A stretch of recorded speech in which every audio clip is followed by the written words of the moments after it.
for all of the attendees to be able to log in, and then we shall start with our webinar. Thank you very much.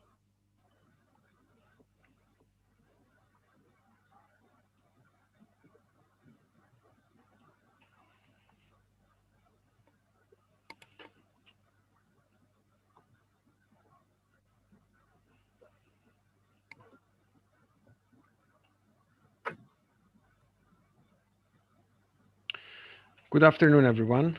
My name is Adonis Pigasiou, and I'm the Academic Director of EIMF. Welcome to one more of EIMF's webinars. This time we will be dealing with sustainability issues. We're very happy to have with us an established professional that deals with such issues and stakeholder engagement, Irini Lugaidou. I will let Irini introduce herself in a bit. Just let me tell you that today's webinar will touch on issues of sustainability. It will offer an overview of the issue. It will touch upon why it is so important that we acknowledge and that we incorporate sustainability issues in our business strategy. We will look at trends that are currently prevailing at the global level that are also related with regulation, and also attempt to offer some guidance on how one can better report sustainability and indicators that are used. But I mean, Irini is the expert. I will allow her to go into more detail. I will pass the floor to her. Irini, if you could just please introduce yourself for a minute or so and what you do, your business practice, and then we can go on with the webinar today. For questions and answers, please feel free to note them down in the chat box, and I will make sure that these are then dealt with once the presentation has finished. Thank you all very much. Irini? Good afternoon, and thank you, Adonis, for the introduction. As you said before we start, I would like to say a few words about who we are, what we do, but most importantly, why we do it. Grow Sustainability Consulting was founded with the vision of contributing in the creation of a just and sustainable world through purpose-led mobilization of resources. Our mission is to help organizations grow in a sustainable way through positive social and environmental impact. Our goal is to deliver sustainability expertise that assists organizations to improve their performance through the development and implementation of impactful sustainability strategies, thus creating added value both for the organizations that employ our services, but also the society at large. We're very passionate about tackling the challenges facing society today, and we know that no single individual, organization, or even sector can do it alone. We work with diverse organizations that are unified in their desire to create value and deliver change. We truly believe in the power of mobilizing resources for the greater good and helping those with resources manage them in a way that has a positive environmental and social impact, but is also sustainable enough to ensure that they can do it over and over again over time. Now, the concept of sustainability is based on three main pillars: profit, planet, and people. Some people are more familiar with the term corporate social responsibility, but that only focuses on the social aspect of things and ignores the importance of environmental management and protection.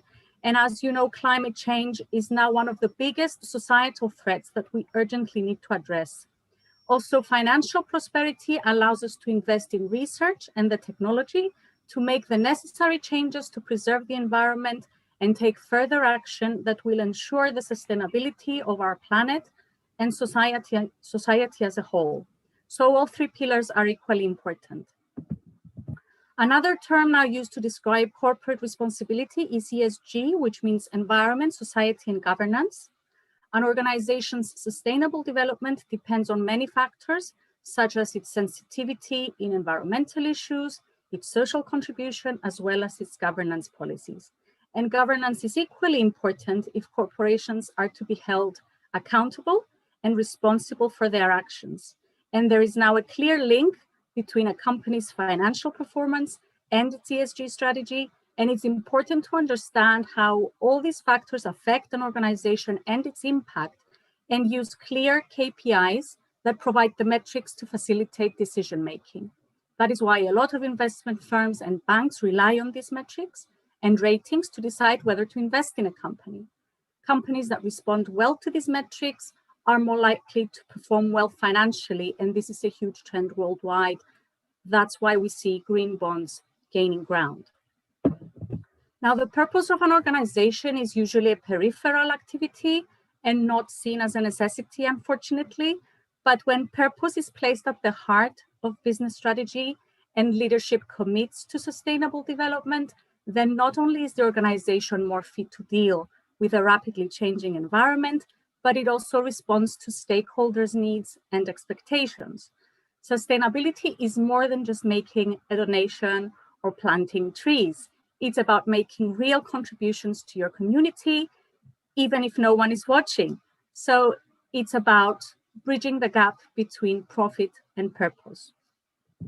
Now, 73% of European businesses agree that ignoring sustainability would affect their company's ability to create long-term value, a clear signal that the issue is rising up the business agenda.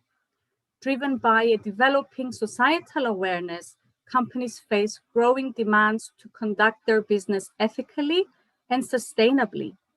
And as we go through one of the worst global crises, organizations are facing increased pressures to be sustainable and responsible, whether that's from clients, employees, regulatory bodies, shareholders, or other relevant stakeholders. Now, these have been articulated in international documents and agreements, of which the UN Sustainable Development Goals have gained particular prominence. These are 17 goals to, among others, end poverty, fight inequality, improve people's health and well-being, and tackle climate change by 2030. Now, if we stand a chance of these goals being met in less than 10 years, governments, corporations, and civil society need to work together collectively and intensely. So to keep up with these ever-increasing demands, it's not enough for companies to just be aware of and express a commitment to sustainability. What was good enough yesterday is no longer sufficient today. Value is no longer just defined in financial terms, but it is also measured by positive and sustainable societal impact through specific international standards, such as the Global Reporting Initiative. GRI has developed a clear set of rules on how to disclose your company's non-financial performance.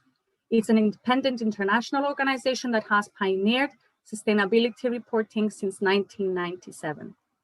Today, more than 80% of corporations choose GRI as their reporting principle, so it represents the global best practice.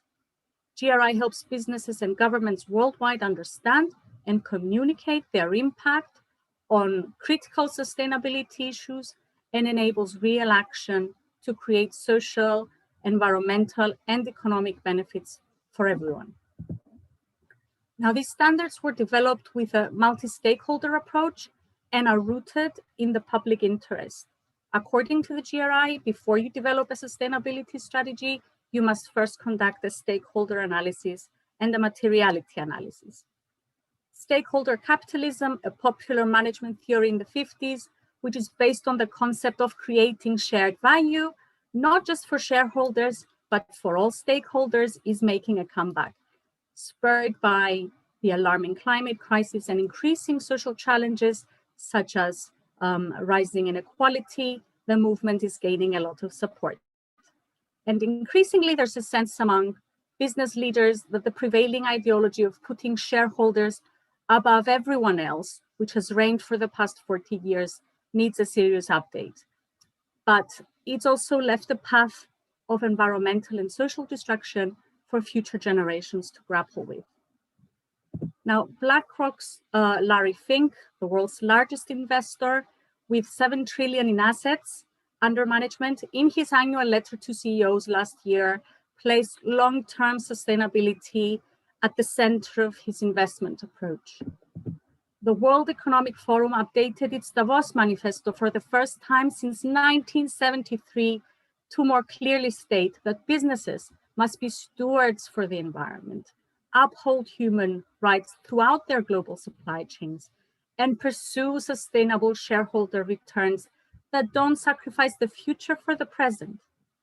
And last August, 181 multinational CEOs of the Business Roundtable revised their statement on the purpose of the corporation to explicitly move beyond shareholder primacy, a stance that they've held since 1997, to express a fundamental commitment to all our stakeholders.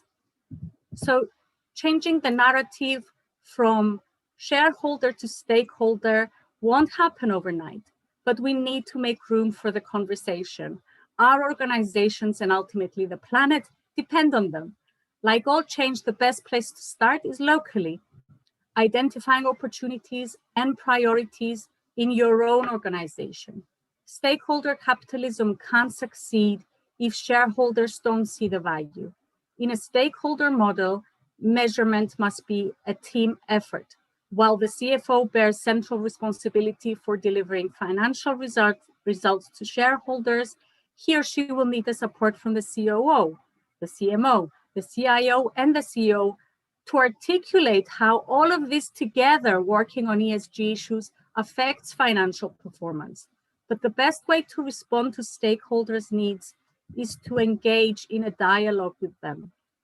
Stakeholder engagement is recognized as a fundamental accountability mechanism, since it obliges an organization to involve stakeholders in identifying, understanding, and responding to sustainability issues and concerns, and to report, explain, and answer to stakeholders for decisions, actions, and performance.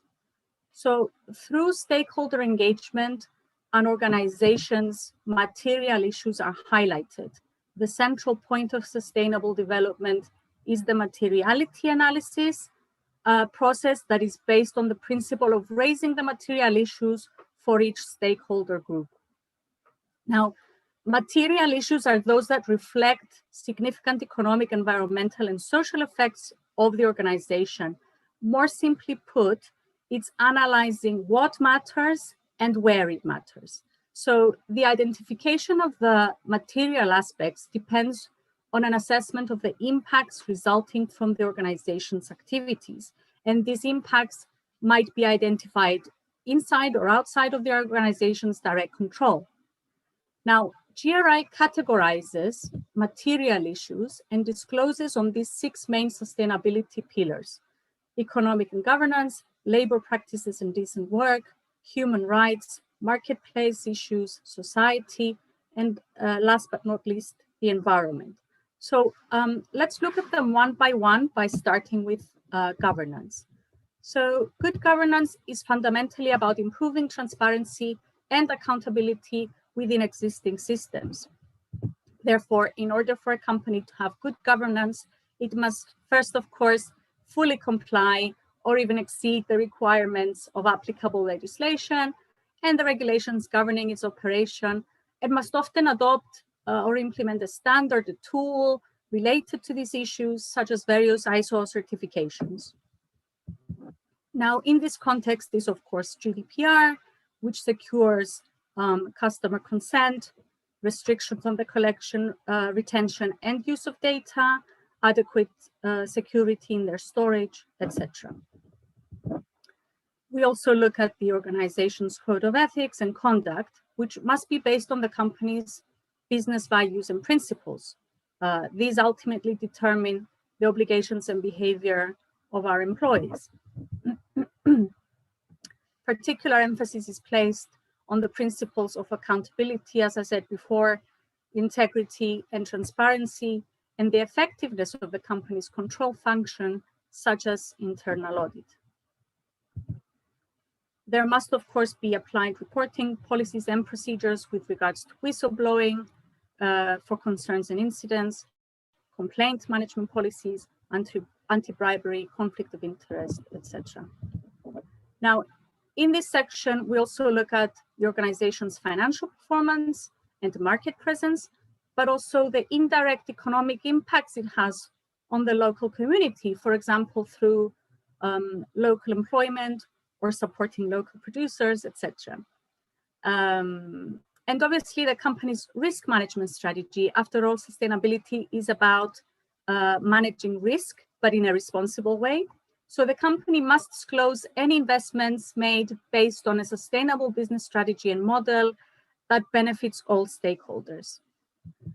Now, moving to HR and personnel issues, obviously we need to have clearly recorded procedures which are communicated to all our employees on matters such as recruitment, promotions, enforcement of disciplinary sanctions, dispute resolution, etc. And we've all seen how important occupational health and safety is during COVID. Wellness at work is extremely important, especially with younger generations whose priorities have changed. A title and a good paycheck are no longer enough to attract good talent. Some companies are offering gym, entertainment, lunches, kids supervision, mental health support, especially during COVID, etc. Also, the roles and responsibilities of management, executives, and staff must be clear and well communicated, while there is a system for monitoring the performance, conduct, and practices of all personnel, wherever they are in the hierarchy, for example, through 360-degree evaluation systems. And now we're even seeing executive compensation linked to sustainability objectives. Another huge chapter under this pillar is also value chain management. It's extremely important that an organization, especially ones with large supply chains, align their culture and values with their external partners and suppliers. And we can do that by establishing a dialogue with them to understand their position on important issues such as sustainability. We have to make sure that there is an established and clear process for the initial selection and evaluation of our suppliers that takes into account their corporate behavior. It's not enough that we demonstrate responsibility in all aspects of our operation. Our partners must do too. They must follow decent work practices, fair treatment practices, such as prohibiting child labor. They do not commit human rights violations, such as human trafficking.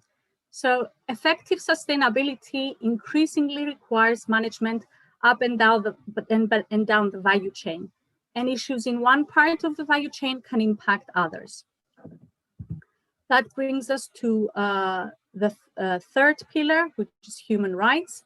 And under this pillar, we examine whether there are adequate diversity and inclusion strategies at all levels, board level, management level, employee level.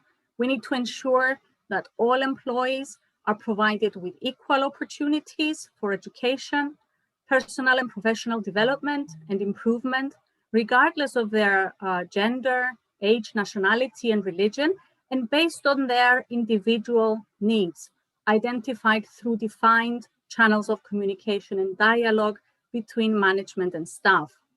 We need to ensure that the organization provides a working environment free from all forms of discrimination and promotes the principle of equal pay for equal work. And that brings us to the fourth pillar, which is called marketplace.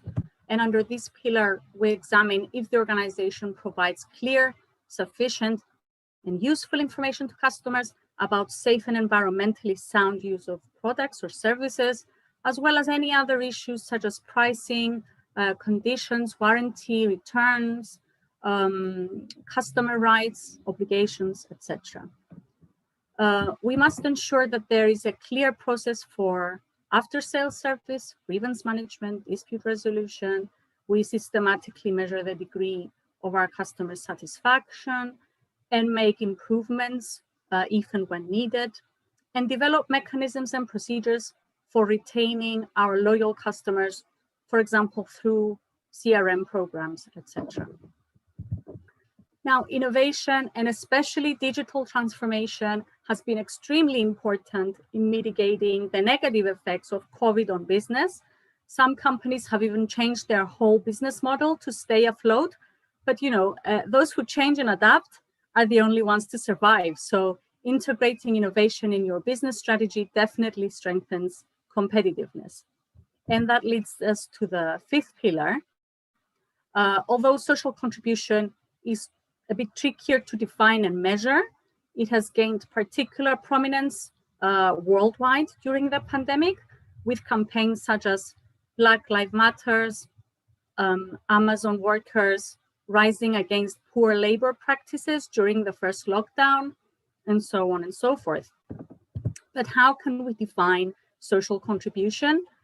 We first need to identify the needs and expectations of the society in which we operate, as well as the effects our operations have on it and the environment, and then take into account these effects to find out ways in which to mitigate them in our strategic planning, as well as decisions for future investments. Then we need to engage in a constructive dialogue with representatives of the local community in which we operate through various communication channels to understand their priorities on important sustainability issues and CSR, but also the degree of their satisfaction with our performance in these. We then need to form collaborations with the local community. This could be NGOs, municipalities, educational institutions, medical centers, etc., in order to financially or otherwise contribute and support to the development of the local community. This could be through employment of local population, the development of infrastructure for the protection and promotion of the environment, the protection of heritage and culture, implementation of actions to support vulnerable population groups, the use of local producers, etc. And that brings us to the sixth pillar, the environment. And at this point, I would like to show you a small video that explains what the Paris Agreement is and where we stand with regards to the global regulatory framework on the environment.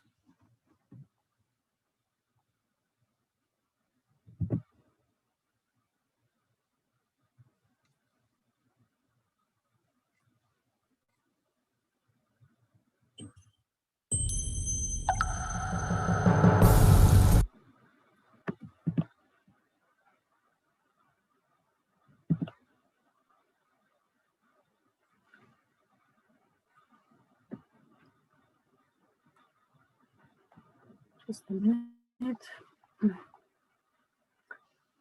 Okay, so moving forward to EU legislation, and more specifically the European Green Deal, sustainability disclosures and reporting criteria are expected to become stricter due to the catastrophic effects of climate change. At the moment, only public and large-sized companies are expected to disclose their non-financial performance, but this is soon expected to change. And this is an opportunity, because if a company wishes to stay ahead of their game, they must be proactive and not wait for sanctions to be imposed to get a start. Now, the EU's farm to fork strategy is an integral part of the EU Green Deal. Let's watch this short clip about it. Which do you believe is the most important? To produce enough nutritious, affordable food for every person? Or protect the future of our planet? We don't believe we should have to choose. As the European Green Deal sets out to make Europe the world's first climate-neutral continent, farm to fork is at its heart.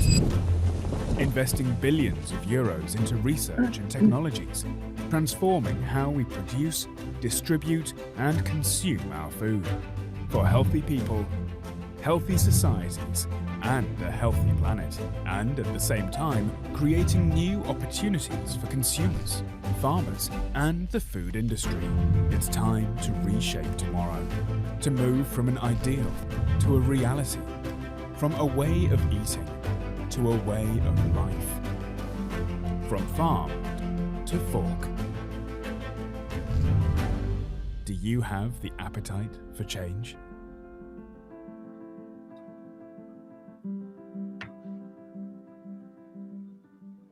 Now, according to scientists, we stand a better chance at achieving the EU Green Deal if we all limit animal intake rather than by limiting our air travel. So it's not enough that governments take bold measures or companies taking steps towards environmental protection, but the society as a whole has to help. It is about making collective and coordinated efforts. This pandemic brought a lot of weaknesses of our systems to the surface. When everything stopped during the first lockdown, the planet finally got to breathe.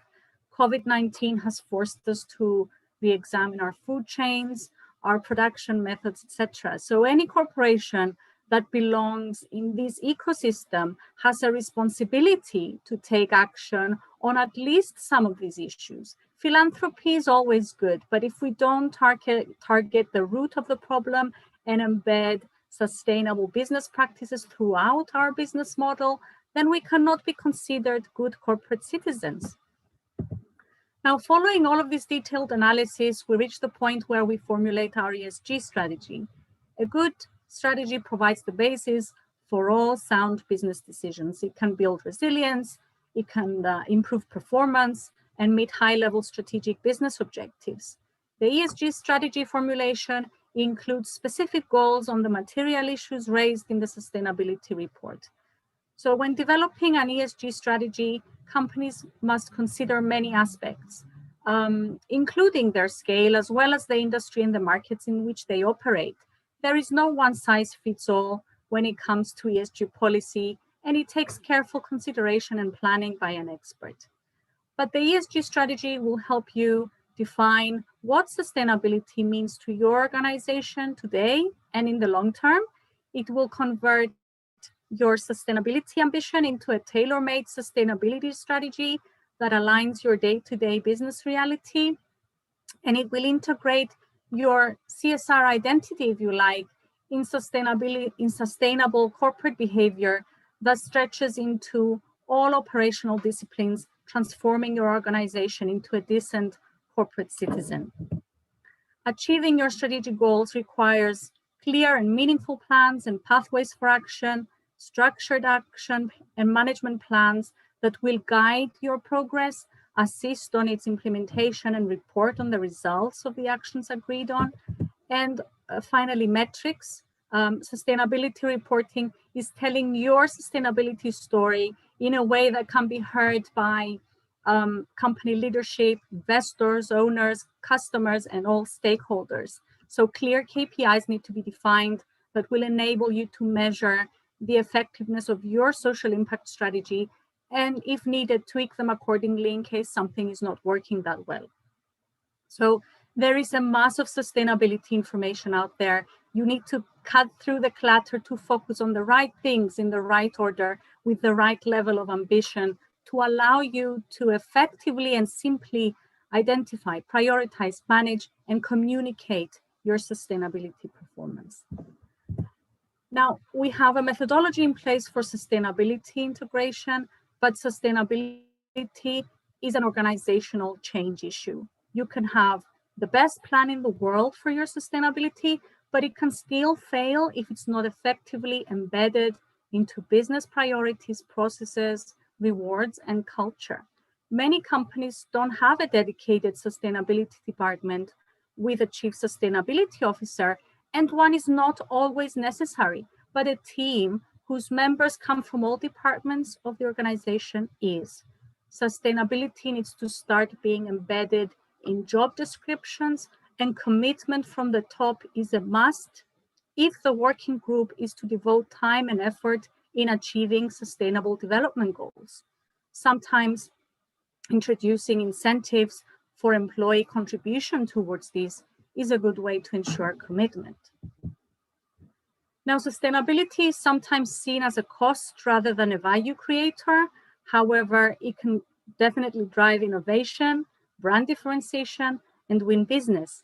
If recognized as an organic business tool, it can become a long-term success factor and a strong competitive advantage. In the short term, you will benefit from enhancement of your sustainability credentials, meeting and moving ahead of pressures from regulators and stakeholders, and finding efficiency-based cost savings too, as well as increasing profit. Long-term benefits include enhanced relations with stakeholders, such as higher customer satisfaction, investor support, and better employee relations.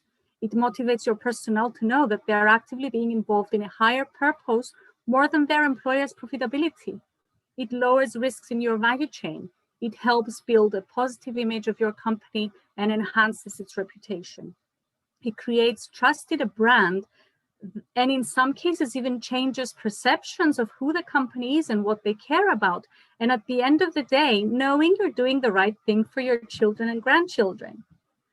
Now, according to the World Happiness Report, happiness has become a measure of a nation's progress, which is more important than its gross domestic product, the GDP. In 2016, the United Arab Emirates launched the National Program for Happiness and Well-being, aiming to make the UAE among the happiest 5 countries in the world. The phrase gross national happiness was first coined by the 4th King of Bhutan in 1972. And happiness is very closely related to sustainable development goals. Therefore, governments need to move away from traditional methods of measuring growth and development and move towards well-being and happiness measures. We are now faced with a unique opportunity to restart after the pandemic and build back better, because companies can only flourish in a healthy society, not just free of disease, but based on healthy values, healthy structures, processes, and systems in all sectors and at all levels.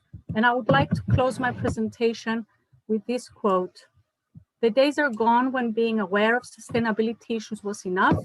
Today, we must translate awareness into actions, use sustainability as a competitive advantage, and reflect on the wider purpose of our business." Thank you. I'm very happy to answer any questions that our viewers have. You're on mute. Now you can hear me, yes. Yes. Thank you very much. We are open to Q&As. I've already made a number of comments that I would like to discuss further, but let's give a chance to the attendees first. And we have a first question from Dimitris. Many benefits are hard to quantify at the company level. Still, there are costs to the company, and I was wondering if companies have been able to identify some of these benefits. I assume identify them in a tangible manner. I mean, because and not just an abstract idea. So that's a first question. Yes, obviously, environmental benefits are more easier to quantify and to measure the benefit for the company.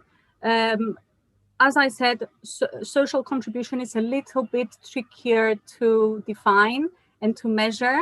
But, you know, as I said, it's not enough just to look at the bottom line, but the whole journey of a company to sustainability and creating this commitment from employees is also very important. And this can be quantified through questionnaires from the company towards employees to see if they're happy in their position, etc., etc. So it's not just a matter of the bottom line. There are other metrics and KPIs that can be put in effect. You know, working on what Dimitris asked, I have a question myself that I find very challenging. So we have the KPIs, we have the Global Reporting Initiative, which is, as you said, best practice. So no one is actually legally obliged in any way to follow the Global Reporting Initiative, although it's there as a best practice and many companies do follow it. So I was wondering, in case some firms don't actually follow that initiative, follow something else, so they do some ad hoc, I don't know, calculations, and they publish some sort of ESG indices of their own. How easy is it to carry out a comparative analysis between firms, know which firms actually do engage in ESG, that their metrics are credible in a way? How can we overcome this obstacle of being able to carry out comparative analysis in an effective manner? And also, the other thing I would like to ask, and now I forgot actually the second point, to be honest. I will come back though. I'll give you a chance. Okay. Yes. Okay, I will try to answer your first question until you remember the second part of it. So working groups globally are trying to come up with common reporting standards, very similar to financial reporting, so that this comparison, as you said, is made easier. But at the moment, there is also cross-referencing between the various reporting standards. For example, even if an organization follows the GRI, they can still refer to the ISO 26000, which is the ISO certification for sustainability in the report. They can also cross-reference the SDGs. So there is an interlink between all the various standards. And I think this is also how can I say, it's encouraged. Okay. So there is the intention is to reach a stage where we have global standards like in accounting. So that's very, because it's related to the question also that we have from our reporting practices in the EU, the USA, Asia, similar. We are they are converging, I assume, yes, and at some point they have global standards. Is there uniformity? Not yet. There are best practices. And how can investors, shareholders be educated to push for this? I would also add stakeholders in a more general term. So how can investors, shareholders, stakeholders be educated to push for this? First of all, I'd like to say that most of this wave, as we say, the trend, is essentially being driven by customers and consumers, and because of this, organizations are being forced to follow. The same with governments. So there is this wave, and I hope it continues. And a lot of companies, both in Cyprus and abroad, can catch up and start getting into this field more deeply.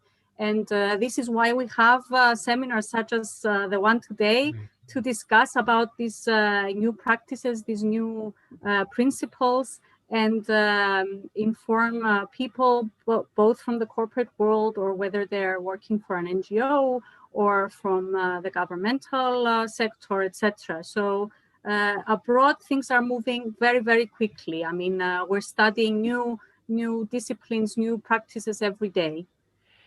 Okay, and I remember the second part of my question. Now, this has, I was wondering if, and I will sort of allow you to expand on the issue of greenwashing through my question. Does the lack of uniformity in indices allow for firms to carry out this, what is known as greenwashing?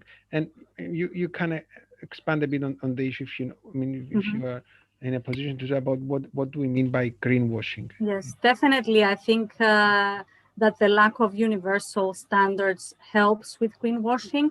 Greenwashing is when a company claims that they are responsible or sustainable when in fact they're not really. So if we do come up with a globally unified reporting framework, I think this will definitely help with the problem of greenwashing. Yes. So, and another question that is linked with that from our audience is, do de facto, do we have like lobby groups that play now the role of monitoring whether or not companies are carrying out the greenwashing? I mean, do we have not lobby groups like environmental activists, for example, Greenpeace, that they come in and they check on companies whether they are actually following ESG practices, whether they are greenwashing or not? Do we have such, do activists have such a role to play until we have come with? Yes, I think there have been cases where there have been civil society groups rising against companies that were greenwashing and weren't.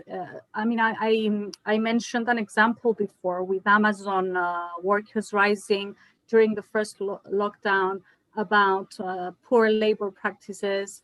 There are other cases. I mean, for example, the Fashion Week in Copenhagen was cancelled because there were, environmental groups rising against it, so they had to cancel it. So there is a lot of movement around this, and I'm very happy that that is the case. And I hope that we have more and more conversations on the issue of sustainability so that these ideas and new practices are discussed and move further. Okay. I'll go back to our attendees again. We have a question from Luis, and then I go to the question from Dimitris. According to your experience, to which extent companies who are already actualizing a sustainability process, procedures, reports, and so on, are also open to invest in aligning their people's mindset to go through that change? And through their people's mindset, I assume they are employees. I'm not sure if it also includes the wider and society within which they operate. Yeah, that is one of the purposes of our training programs to employees, to educate them on the basic principles of sustainability so that they are then able to recognize the value of sustainability, but also giving them incentives to take part in sustainability initiatives. There are a lot of ways to do that. Even a questionnaire about sustainability can trigger, and make them think, what could I be doing about this subject? Am I doing enough on this subject? So there are a lot of ways to engage employees. And are companies actually willing to pay for training their employees on such issues from your experience up to now? Do you see that? Yes, definitely. Yes, definitely. Change yes. In an approach. Yes, that's good. That's encouraging. Yes, and also another question is before we go to another question, because you asked, you referred to incentives given to employees. Yes, it could be, for example, an award ceremony to recognize somebody's input in the sustainability reporting group, or for volunteering for a number of hours to an NGO, or for organizing a recycling initiative. Okay, that's clear. That's clear. Everyday initiatives. And how about giving incentives to companies to engage? The state or the government or the local or the state authorities. I don't know. Do you think that there are enough incentives in? No, I don't think that there are enough incentives, and there could definitely be more. I mean, previously when the subject of sustainability wasn't so widespread, and we were talking about corporate social responsibility, and companies thought it was just making a donation to a non-profit, the only incentive was that the donation would be tax exempt. I think, thankfully, we've moved a lot since then, and I'm hoping that more incentives will be given by the government for more companies to become good corporate citizens and act responsibly. This is also linked with what Dimitris comments here, the situation with high pollution countries, high pollution industries. Is there any way to force them to change? Yes, definitely a carbon tax would help in this direction. And I know that a lot of discussions are being made around a carbon tax, and we hope that these discussions will progress swiftly, and carbon tax can finally be imposed on heavy carbon companies. Yes. Now, another question from Mekti. Since GRI guidelines since compliance with these guidelines isn't mandatory to companies, it becomes pretty difficult to incorporate these sustainability norms, especially when you look at the side of investment, of the investment needed in order to carry out this compliance. If we take industrial activities into account, the last thing they would account for would be sustainability and noxious gases and mitigation. So yes, she's in line with the approach that we should offer greater incentives. That's definitely completely agree. But mentioning the carbon tax, I think that's a valid point as well. The issue there, I would say, would be, if the EU applies such a carbon tax first, then I would see a lot of industries, factories being transferred to other countries outside the EU where they don't have a carbon tax. They're a race to the bottom, and having other Yes. countries relaxing their regulation in order to attract this. It's not that easy. Global Yes, practice. definitely. We need global. And there are a lot of other issues at stake when discussing a carbon tax. I mean, commercial relations with big markets such as China, India, who are very heavy on producing steel and concrete and things like that. So it's not that easy. I don't think it's a decision to be taken lightly. Yes. No, a possible approach, I don't know, just thinking out loud now, was to allow to import goods in the EU, for example, speaking as a EU citizen, allow to import goods that are produced in factories that have low carbon emissions, or they are, they follow some sort of indicators that verify their commitment to ESG standards. Let's see now if we have another question. I think we've covered all of them, around 10 questions. Okay. I hope I did not leave anything unanswered. So we have some time for another question, and I would take the advantage of being the host, and I would like to ask. Okay, before that, we have a question. You're talking about financial companies. Are there any ideas by informing and educating everyday people with their cultural and economic differences? For their cultural and economic differences, maybe more people and environment oriented than economically. So it's education. You mean for individuals, not corporations? Yes. If I understand correctly. Yes, of course. And I mean, through our social media as a company, we try to educate individuals as well on how they can be more responsible in their day-to-day lives with very simple tips and advice. So it's not, as I said, it's not just about governments making regulations and rules. It's not just enough for companies to follow these rules and go beyond regulatory compliance, but also the society as a whole. I mean, all three sections have to work together collectively to achieve best results. Okay, and one last question, because we're talking to possibly people, most of our attendees come from the financial services, which are not considered to be heavy industry. They do not, they're not in the emission and they don't create pollution through their activities, at least not to an extent like chemicals or heavy manufacturing. So just give us an idea of how these institutions, financial institutions, can contribute to this cause. Well, it's about looking internally first before looking at external factors that could affect the society. So because financial institutions are usually very big companies that employ a lot of employees. So there's a lot to do internally before they start their external actions.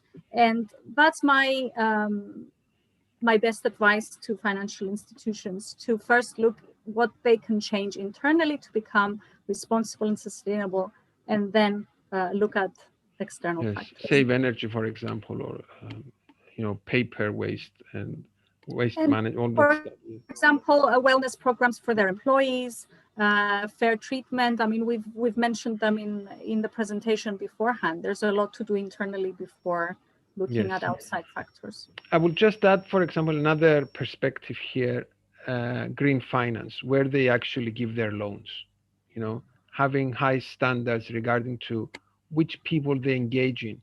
I mean, why give a loan to a company that does not follow sustainability rules and sustainable practices? So that's another way of actually contributing.